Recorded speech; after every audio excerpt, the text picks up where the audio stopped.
Big নিউজটা দেখতেছেন ফেসবুকে। আরটিভি নিউজ, দ্রুত নির্বাচনের তারিখ ঘোষণা করুন, নয়তো প্রশ্নবিদ্ধ হবেন।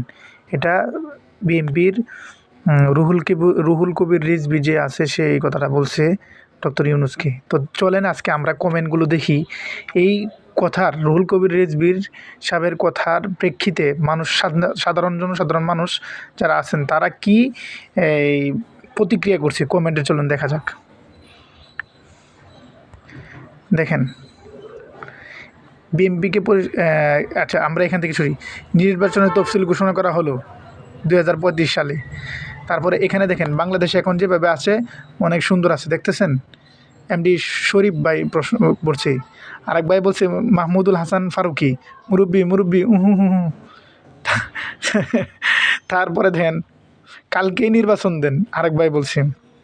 তারপরে মোহাম্মদ ইরফান ভাই বলতেছে ডক্টর মোহাম্মদ ইউনূসের হাতেই বাংলাদেশ নিরাপদ। তারপরে জাহাঙ্গীর হাজি এই ভাই বলছে আজই নির্বাচন দেওয়া সম্ভব, যেভাবেই হোক আমাদের বিএনপি ক্ষমতায় যেতে হবে আজকের ভিতরেই পেটে অনেক খিদা, 17 বছর বুক্ষা। আচ্ছা আচ্ছা, এভাবে দেখেন অনেক কমেন্ট আছে, আপনারা দেখলে মানে আপনারা যদি নিউজ 24-এর যে আপনার আছে চ্যানেল 24-এর, এটার মধ্যে আসলে দেখবেন যে আপনার যে রুহুল কবির যিনি রিজভী আছেন বিএনপির, রুহুল কবির রিজভী সাহেব এই প্রশ্ন এটা বলার পরে দেখেন মানুষ কি কমেন্ট করছে। এদের এত জলে কেন বুঝি না, ক্ষুধা অতি মাত্রায় বেড়ে গেছে। রূপন মজুমদার এই ভাই বলছে ক্ষুধা অতি মাত্রায় বেড়ে গেছে। আর আরেক ভাই বলছে আলী আসগর দূরত্ব নির্বাচন দিয়ে এত দুর্নীতি করার সুযোগ করে দিন, বিএনপি আওয়ামী লীগ নাম আলাদা হলেও চরিত্র একই।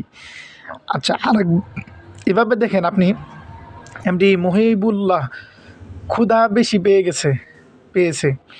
আরে ভাই এখানে যতগুলো প্রশ্ন মানে যতগুলো লোক কমেন্ট করছে, একটা লোকও আপনি দেখাইতে পারবেন না যে এই কথাটার প্রেক্ষিতে কেউ তাকে সাধুবাদ জানাইছে, ওনাকে সাধুবাদ জানাইছে যে ঠিক আছে হ্যাঁ নির্বাচন দিয়ে দিন।